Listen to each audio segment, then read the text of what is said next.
एक हैरान करने वाली बात है कि दुनिया के 80% करोड़पति सेल्फ मेड हैं। अब सवाल यह है कि वो यहां तक पहुंचे कैसे। सिर्फ जी तोड़ मेहनत से नहीं, बल्कि पैसे के उस सीक्रेट कोड को समझकर, जो हमें स्कूल में कभी नहीं सिखाया जाता। देखिए, पैसा एक शक्ति है, लेकिन ये हमेशा उसके पास नहीं जाता जो सबसे ज्यादा पसीना बहाता है। ये उसके पास जाता है जो इसके खेल के नियमों को जानता है। तो फिर यहां वो मिलियन डॉलर सवाल आता है कि सिर्फ कड़ी मेहनत से दौलत क्यों नहीं बनती। ऐसा क्यों होता है कि कुछ लोग जिंदगी भर एक ही चक्की में पिसते रह जाते हैं, जबकि कुछ दूसरे देखते ही देखते फिनिश लाइन पार कर जाते हैं। आखिर इस पहेली का जवाब क्या है? और जवाब इस एक लाइन में छिपा है। पैसा हमेशा उनके पास नहीं जाता जो सबसे ज्यादा मेहनत करते हैं। ये उनके पास जाता है जो इसके नियमों को समझते हैं। मतलब साफ है, सिर्फ खेल खेलने से बात नहीं बनेगी, खेल को समझना होगा। तो चलिए एक मजबूत फाइनेंशियल किला बनाने की कल्पना करते हैं। इस किले का सबसे पहला पत्थर क्या होगा? सोना? नहीं। ईंटें? बिल्कुल नहीं, बल्कि सही माइंडसेट। यही वो बुनियाद है जिस पर किसी की भी पूरी फाइनेंशियल दुनिया टिकी होती है।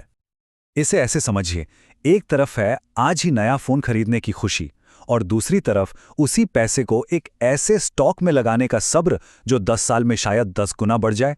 एक में पल भर की खुशी है, दूसरे में हमेशा की दौलत। जो दौलतमंद लोग होते हैं ना, वो आज के छोटे मजे के लिए कल के बड़े मुनाफे का सौदा नहीं करते। कई बार ऐसा लगता है ना कि चाहे कितनी भी मेहनत कर लो, एक खास इनकम लेवल पर आकर सब कुछ अटक सा जाता है।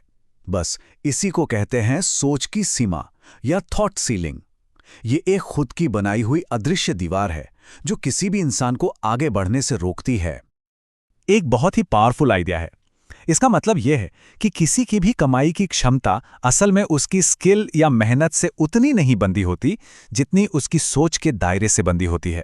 तो सवाल यह नहीं है कि कोई क्या कर सकता है, बल्कि यह है कि कोई क्या मानता है कि वो कर सकता है। चलिए, तो अब बुनियाद मजबूत हो गई। अब वक्त आता है किले की दीवारें बनाने का। ये हैं वो डिफेंसिव स्ट्रैटेजीज जो मेहनत से कमाए गए पैसे की हिफाजत करते हैं। अपनी फाइनेंशियल सुरक्षा को कंट्रोल में लाने के 3 मजबूत पिलर्स हैं। पहला, अपनी आमदनी से कम में जीना ताकि अपने फाइनेंस पर कंट्रोल रहे। दूसरा, अपने खर्चों पर, खासकर फिजूल खर्ची पर लगाम लगाना। और तीसरा, कर्ज को समझना और उसे मैनेज करना सीखना। लेकिन एक मिनट, हर कर्ज एक जैसा नहीं होता।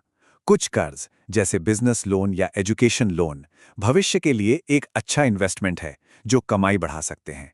वहीं दूसरी तरफ क्रेडिट कार्ड से की गई फिजूल खर्ची या महंगी गाड़ियों का लोन, वो सिर्फ दौलत को धीरे धीरे खत्म करता है। असली चाबी ये समझने में है कि कौन सा कर्ज आगे बढ़ाता है और कौन सा पीछे खींचता है। ओके, तो बुनियाद मजबूत है और दीवारें भी सुरक्षित हैं। अब वक्त है कुछ मीनारें बनाने का। ये हैं वो आक्रामक रणनीतियां जो न सिर्फ पैसे की रक्षा करती हैं, बल्कि उसे कई गुना बढ़ाती हैं। ये एक बहुत ही सिंपल लेकिन क्रांतिकारी आइडिया है। किसी भी और बिल को चुकाने से पहले खुद को पेमेंट करें। इसका मतलब है कि आमदनी का एक हिस्सा बचत और इन्वेस्टमेंट के लिए पहले ही अलग रख देना, इससे पहले कि वो कहीं और खर्च हो। ये अपने भविष्य को सबसे ऊपर रखने जैसा है। तो इस पैसे का क्या करें? इसे शेयर बाजार में लगाया जा सकता है, या फिर कोई नया स्किल सीखा जा सकता है जो कमाई की क्षमता को और बढ़ाए, या फिर एक साइड बिजनेस शुरू किया जा सकता है। ऑप्शंस बहुत हैं। ये सब बस पैसे को काम पर लगाने के बारे में है। इसे ऐसे सोचिए, ये बिल्कुल एक ट्रेडमिल पर दौड़ने और एक एस्केलेटर पर सवारी करने जैसा है। जब कोई पैसे के लिए काम करता है तो वो अपनी जगह पर बने रहने के लिए लगातार भागता रहता है, लेकिन जब पैसा किसी के लिए काम करता है ना, तो वो बिना मेहनत के ऊपर की ओर बढ़ता रहता है, भले ही वो खुद चुपचाप खड़ा हो। एक बात हमेशा याद रखनी चाहिए, असली फाइनेंशियल सुरक्षा सिर्फ एक नौकरी से नहीं आती। ये आय के कई स्रोतों से आती है। एक साइड बिजनेस शुरू करना, कोई फ्रीलांस स्किल सीखना या पैसिव इनकम के लिए इन्वेस्ट करना, ये सब आय के कई रास्ते बनाने की रणनीतियां हैं जो किसी भी फाइनेंशियल तूफान से बचा सकती हैं।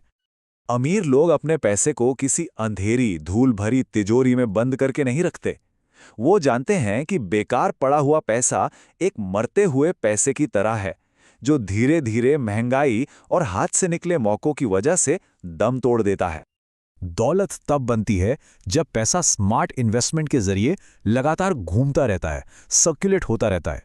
अमीर लोग पैसा चलाकर अमीर बनते हैं, उसे सिर्फ बचाकर नहीं। पैसा एक नदी की तरह है, इसे बहते रहना चाहिए, वरना ये एक जगह रुककर सड़ने लगता है। तो हमने एक मजबूत बुनियाद बनाने, रक्षात्मक दीवारें खड़ी करने और आक्रामक मीनारें बनाने की बात की। लेकिन इन सबका मतलब क्या है? इसका सीधा सा मतलब है कि अपनी फाइनेंशियल किस्मत को आकार देने की शक्ति हर किसी के पास होती है। ये बाहरी हालात से ज्यादा सोच बदलने का खेल है। और एक सबसे जरूरी बात, खोया हुआ पैसा तो शायद दोबारा कमाया जा सकता है, लेकिन खोया हुआ समय हमेशा के लिए चला जाता है। समय ही सबसे कीमती संपत्ति है। इसे समझदारी से इन्वेस्ट करना ही असली अमीरी है। तो ये है दौलत का पूरा किला, एक मजबूत माइंडसेट की बुनियाद पर बना हुआ, रक्षात्मक आदतों से सुरक्षित और आक्रामक रणनीतियों के साथ लगातार बढ़ता हुआ। ये सिर्फ पैसे के बारे में नहीं है, ये फाइनेंशियल आज़ादी हासिल करने के बारे में है। तो अब आखिरी सवाल बस यही है कि कोई पैसे को पकड़कर रखेगा या उसे अपने भविष्य को बदलने के लिए दौड़ाएगा। चुनाव हर किसी का अपना है और किसी की भी कहानी का अगला अध्याय आज से शुरू होता है।